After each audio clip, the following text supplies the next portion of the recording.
আকাশ ক্ৰুদ্ধ বতাহ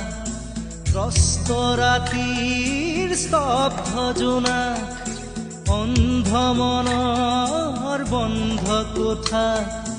হিংস্ৰ প্ৰেমৰ মুক্ত প্ৰকাশ মুকুতি আজি দেখো দিশহাৰা হৈ ৰয় দিশে দিশে চলে মাথো মৃত্যুৰ মৃত্যু এতিয়া সহজ